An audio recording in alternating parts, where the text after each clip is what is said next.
Are you an enterprise dissatisfied with overpriced analytics software that can't keep up with modern data? If so, then GravWell is the solution for you. GravWell is an unstructured data analytics platform for enterprises who demand total data visibility across their network. GravWell lets your security team go beyond the SIM and fuse data sources to correlate and answer questions you didn't know needed to be asked. Go to gravwell.io/securityweekly for an unlimited data trial and gain uncompromising visibility today. Welcome back, everyone, to Paul's Security Weekly. I am here with Matt Alderman and Scott Lyons to essentially summarize the RSA conference. But don't say recap. It's not a recap. Don't you dare. It's not a wrap-up. I want to talk about the cool things that we found at RSA. These could be cool things, conversations we had with our peers. These could be folks we met in passing and was just like, wow, that's really cool. Maybe some vendors on the show floor, which I did find a few. You did find a couple. Yeah, it definitely have potential to be cool. At least on the surface right now, I think they're really cool. I think most of that was in the early stage expo. But also it's interesting. The cool ones that I found on the floor were very, very small. One of it was they're way in the back. Way in the back. Threat locker. Threat locker. Like that's where you find the cool. Yep. Right. The cool. I kept dragging you guys, you and Joe. I was like dragging you guys towards like away from the larger booths into the really smaller pockets on the floor. When I used to walk the floor a lot, and we didn't have a lot of time on the show, I would always go to the edges and to the backs because that's where all the smaller guys were, and that's where you can find some interesting cool stuff that you don't necessarily know. And that's where we found the Threat Locker folks. Yeah. And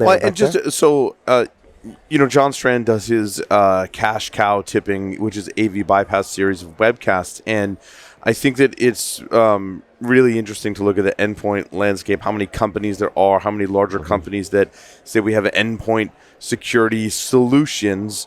And I think of course, the dirty, not so secret is that they don't stop 100% of the attacks that are out there on the endpoint. So more vendors enter the space, and still you could have more than one endpoint solution on your systems, and it still wouldn't stop even anywhere close to 100% of the attacks. Then you talk to your pen tester friends, and when you mention endpoint security and AV, they just laugh. And it's like this evil laugh, or it's this eye-rolling with laughter. I mean, we know... But John has said some of the EDR products do make it harder for them to bypass. Yeah, so it was a gross exaggeration, my previous rant, for dramatic effect, but Matt is correct. There are things that slow them down. Also, there are the clients and customers that put a lot of effort and work into configuring these solutions correctly. They get much more benefit out of it. See, no, it's okay. I had a much different experience than you guys did, right?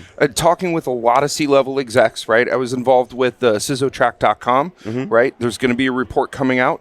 There were a lot of really good themes and topics that were discussed during it, right? And I got a chance to really parlay those themes and topics with the startup guys, right? So Simon Sinek, right? Great guy. Yeah. Right? Did a TED Talk on vendor relationships, right? It's the golden circle. Yeah, we all know bastardizing it. All the marketing folks know it. Right. It's the golden circle. But when you take that and you try to apply it to the startups, right? And you're trying to get down to that why, right? Why do I care? Why do I want to believe in what your product is, what your vision is, right? A lot of them have a little bit of trouble coming out of the stumbling gate, right? Sorry, stumbling blocks, right? Starting gate, right? We get it. And watching them tick through those questions, right? The 5 whys, right? It's interesting. It's really interesting, right? You get the startups that think, well, we can sell to the what, right? We can sell to the how, right? But extremely few are getting to the why, right? And it's not just the startups, but it's also the bigger vendors as well, right? Whether you're a marketing person, whether you're an engineer, right? Whether you're a C-level exec, get to the why. Get to the why as soon as possible. So the sign you saw today, it was like, I mean, you look at a vendor sign, and you're like, I know all of those words, but I have no idea. It's all buzzwords. It was just all buzzwords. It said nothing. Yes. It was just all of these words, and it ended with like at scale. And I'm like, I don't even know what vendor it was. It didn't matter. I was like, that is just so horrible because you just put all the words and they mean nothing, even together or individually. You're not telling me what problem you solve. Now, it's kind of sad, but I find lately it's a better approach. I'm also limited on time. I don't go into the vendor booths and ask them what problem do you solve, because they can't answer that question. It takes me longer to explain why I'm asking that question and how to answer that question than it does for me to say, hey, tell me what you do, and then based on what they say, guide them in the direction of answering the question of what problem that you solve. Right? But the problem is, if you don't get the right person in the booth, no, you don't get the answer. Yeah. So the Threat Locker experience, right? Yeah. So let's talk about Threat Locker. So my assessment, just long story short, not to build a lot of drama, I think they have a really, really good product that has the potential to solve people's problems on the endpoint, right? To protect your applications running on the endpoint from executing malicious code from attackers, right? After we spent some time with them, we spent time with the CEO. We had to finally work our way through. We had to find the right person, and usually when you have a really good technical CEO, he can articulate it much better. But the problem is, at a lot of these booths, you've got the marketing salespeople. They don't necessarily know how to articulate. Yeah, we started off, talking about application isolation versus whitelisting versus what they actually do, and I almost walked away until their technical founder came out, and I'm like, so like, tell me what you do, and then like you said, when you're like, then you can stop them. And I'm like, well, how does it differ from that? And they're spot on, right? The other people sometimes are trying to learn and haven't been exposed or not at that technical level to guide me to keep my attention the way the technical founder, And the other part that kills me is when you're walking through there. Hey, do you want to see a demo? Do you want to see my demo? No, we don't want to see So demos. I don't have time to sit there and demo it every single thing. Yeah. So early stage expo exhibitors, do not come out to me and try to pull me in to watch a demo, because I'm not going to watch it. No, I'm not going to do it. If I'm interested, I'm interested. I'm going to come in. But they're so desperate for leads. They're too aggressive. It was a very different vibe in the early stage expo. But so I just tend to talk at a technical level with the folks in the early stage expo, because to Scott's earlier point, they're not ready for me to start talking about their go-to-market strategy, their competitive differentiation. What problem do you solve? Why would people want this? What's your time to value? Like, they're likely not ready. So I'm like, all right, let's put all that aside. Like, just tell me about I'll look at the kind of words on their thing, and I'll just ask them. So a great example is, I think it was Dan at, which company was that? I don't. It's in here somewhere. Fuzzbuzz? Kubernetes. Nope. Oh no, the other one. Yeah. The other one. I don't really. We're gonna bring them. We're gonna bring them on the show. And a lot of these early stage folks, we just bring on the show. There's no charge for that. It's not a sponsored interview. We bring them on the show. Some of them had a handful of pilot customers, right? Was it Isovalent? Yes, Isovalent, I believe, was the Kubernetes. The Kubernetes one. And he had eBPF on his kind of stand-up kind of thing, right? And I was like, tell me about that. Like, I've read some about eBPF, and I always knew BPF as Berkeley Packet Filter, and that's what TCP dump used back in the day when I would capture packets. I'm like, how come this is showing up on all of these AppSec vendors' sites? And I started reading about it online, and it started way too far in the weeds where I could understand it quickly. And I'm like, okay, so I went to Dan at Isovalent, and I said, so tell me about it. And since he was a technical founder, he could tell me all about it. He's like, and their team contributes to the project. That's when I'm like, you're coming on the show. Like, exchange business cards right now. I've heard enough. I mean, I want to continue talking with you, but I love it. But so he was saying, I'm like, is it a kernel module? Like, I was really confused when I was reading the write-ups about, I know Netflix used it for performance tracking and stuff. And he's like, no, it's in the kernel. I'm like, so a module? He's like, no, stop saying module. It is a functionality enabled in the Linux literally kernel code itself. in the kernel itself. And so I'm like, so you write applications to access it? He's like, yes, but if you're a kernel developer. I'm like, oh, I love this. Like, the knowledge transfer was just and amazing. that's where Cilium comes in, abstracts out the. So you don't have to be a You don't have to be a developer. kernel developer, and gives you an interface that abstracts a lot of the And I'm like, functionality, so- eBPF, and makes it available. And I'm like, so you can get network traffic from it. He's like, no. E is extended BPF. You get syscalls, you get files, you get everything that's funneling Mounts, through binds, the kernel process. Yeah. And so I'm like, oh, like the light bulb went off. I don't think we even got into how his product No, not used actually. but it was worked. enough to hear that he was contributing to the project, thinking about Kubernetes security in the context of using eBPF, how other vendors are using it. I'm like, cool. This was a productive conversation. Come on the show. I love it. And that falls in line with something that I heard as I was walking around, that Kubernetes right now, anything dealing with Kubernetes is extremely hot. Yes. Because it won as the orchestrator platform last year. It's taken another year to gain more widespread adoption as people move off their previous orchestrators. Also, people are banging their heads against the wall just trying to get it to work the way they want it to work, because it's a platform for you to create and define your orchestration. So it's not just like, hey, orchestrator, here's my containers, I go orchestrate them. No, you have to configure it to do how you want to orchestrate. So can we take a stab at the future, right? Can we say that Kubernetes and Kubernetes products and configuration sets in 2021 is going to be one of the really hot topics for enterprises? You're already starting to see it. You're already starting to see it. You've got StackRock's already out there. You've got new companies like Soluble that was in the Launchpad event. Ian Coldwater's interview was here at RSA. So many people came up to us and really appreciated that. So it was like a very timely kind of thing. She was speaking. She actually tomorrow morning speaking on Kubernetes security here at RSA. Yeah. And StackRox has a huge. That was kind of Sysdig. their like. Yeah, pivot. they pivoted to that. But there's a number already in the space, and I think there will be more that come into the space because it is kind of a hot new area. Right. It is part of this theme that I saw with Innovation Sandbox as well as application security. Yes. 6 of the 10 finalists were in the AppSec space. Application security, Kubernetes, containers. There is momentum and growth there, and I think you're going to see more of that. Can we talk about another application security? So, and this one's near and dear to my heart. And what happened was when I was programming a lot last year on our internal application, and so I was taking 8,000 lines of Python, and I said, I want to go fix this one bug and implement this one new feature, but I'm not as familiar with the other 7,000, 500 lines of code and how it's going to react to my changes.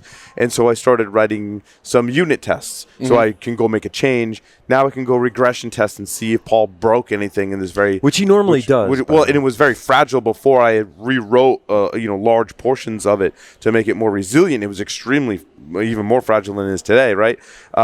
So when I was doing that, I said, there's a huge opportunity for security here, right? Being able to fuzz and unit test for security outcomes is, I think, really cool. Turns out there's a startup in the early stage expo called Fuzzbuzz. Fuzzbuzz. Right now, he tells me, Andre, that they support Go, C, and C++, in that basically his software will learn about the objects and structure of your application at that unit testing level and automate all of the creation of the fuzzing tests. As what you get from that is you learn about what may have crashed or produced a, what I call negative or positive, depends on your perspective, a security outcome, right? From that, or a crash condition, right? Then the unit tests that passed that are unique, the test cases, he exports them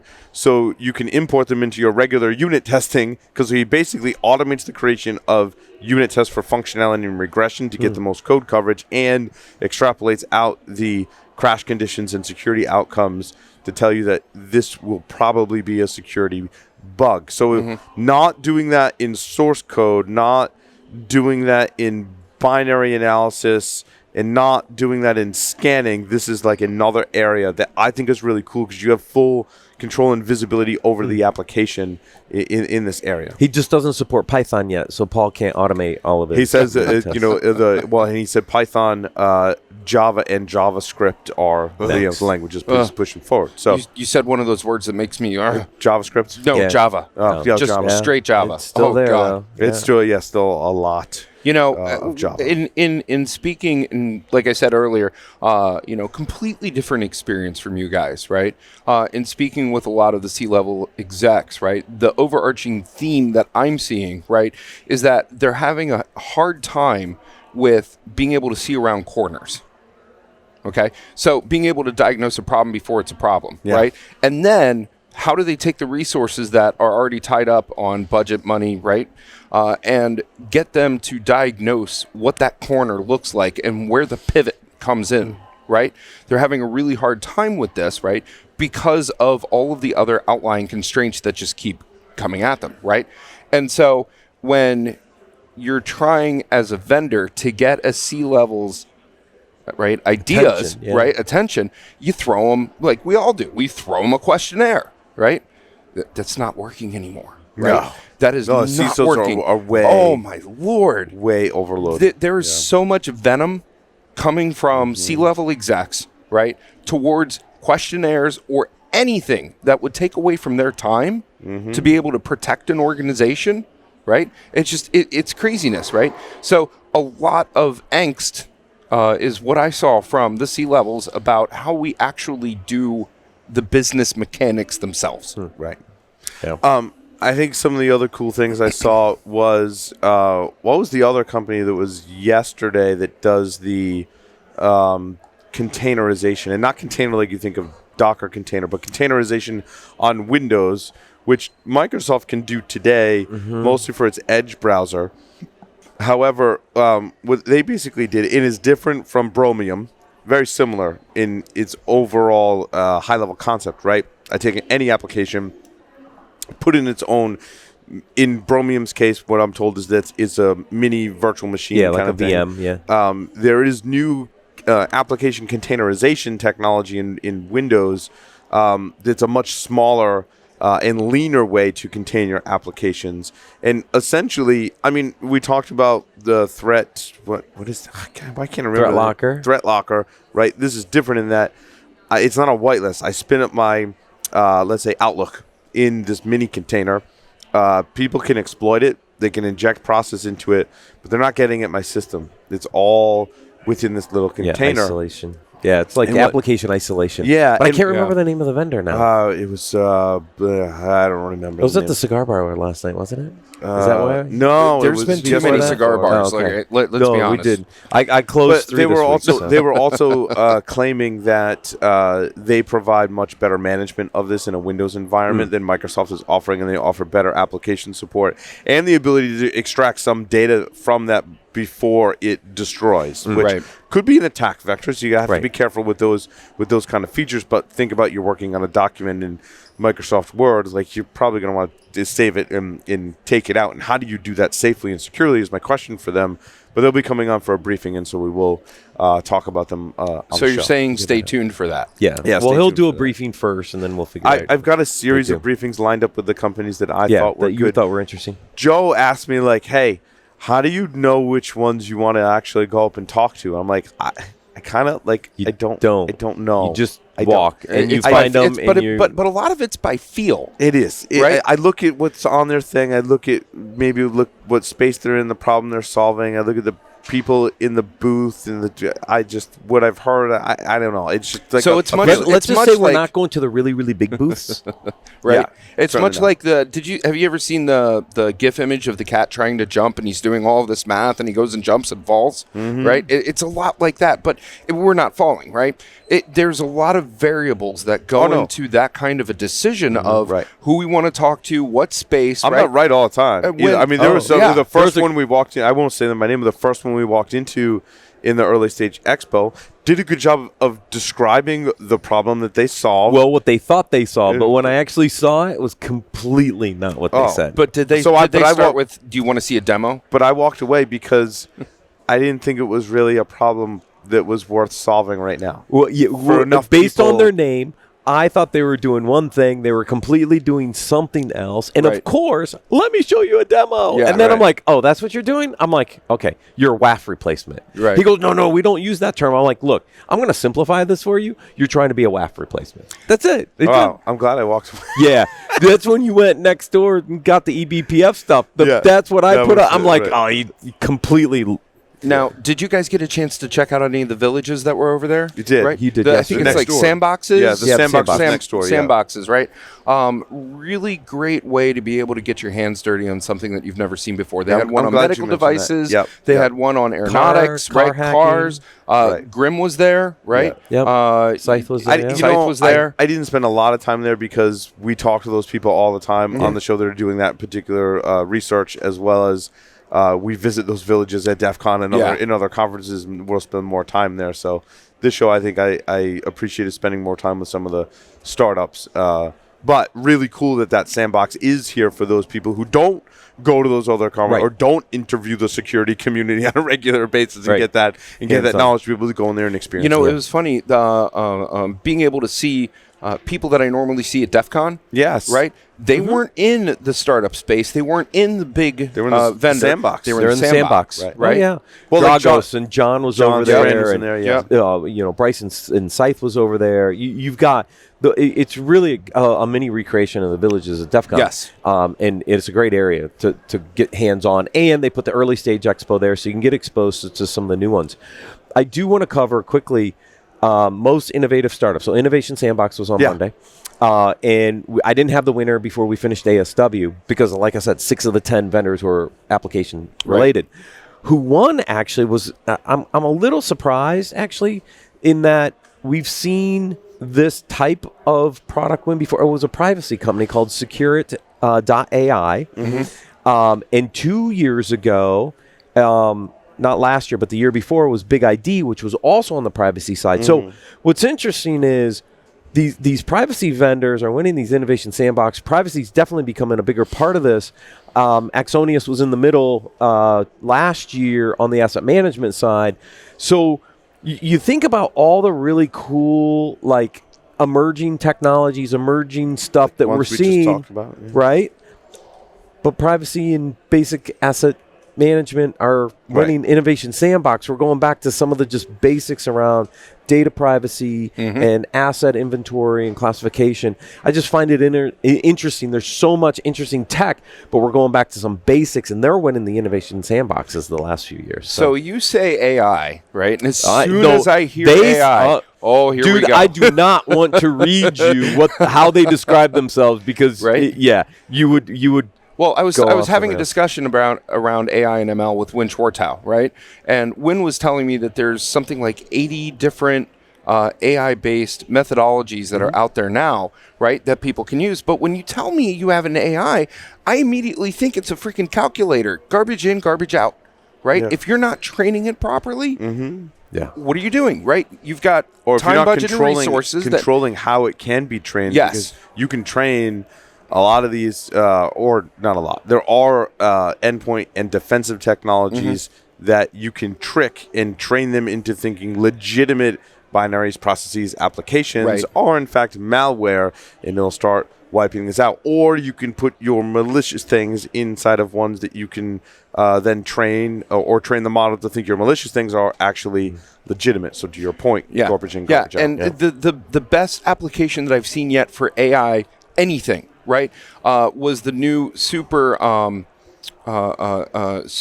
vaccine that's been developed, right? So they took a whole bunch of the researchers took a whole bunch of virus samples, right, and let the computer learn it, right? Let it train it, and then let it develop the molecule that will nix out the superbugs, right? With amazing accuracy, right? It can be put into the right space, right? Again, if it's trained correctly. If it's not trained correctly, what are you doing? Right? You're giving me a bunch of if people and throw else the term statements. around a lot. Like, Our interview on Monday, He didn't. He said what he was doing. It was Right. natural language processing. Right, exactly. He did not use the term ML or AI. He Right. actually described the technique, the process he was using, and why he was using it. To And do that was what he did. Cognito. You should definitely check out that interview on Business Security Weekly. Oh, yeah, it was Attack Tuesday. surface management. I describe it as if you should just be using it. I mean, if you have an organization to protect, you should have someone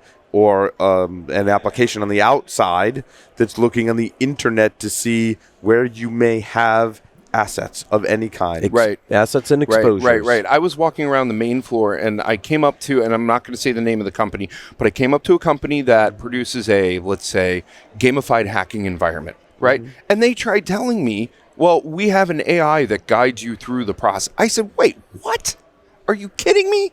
Right? I don't need an AI for that. I can go on a track. Right? I can go on a predefined track. Stop trying to throw these buzzwords at me because at the end of the day, right, like I was saying a couple seconds ago, AI, if then else statements. Yeah. Okay? And I know Someone I'm had a trivially- T-shirt or something that said "If then else is not AI." Yes. I saw a sticker Yes. or size or something. And mind you, I know I'm not doing justice for AI centric companies, right?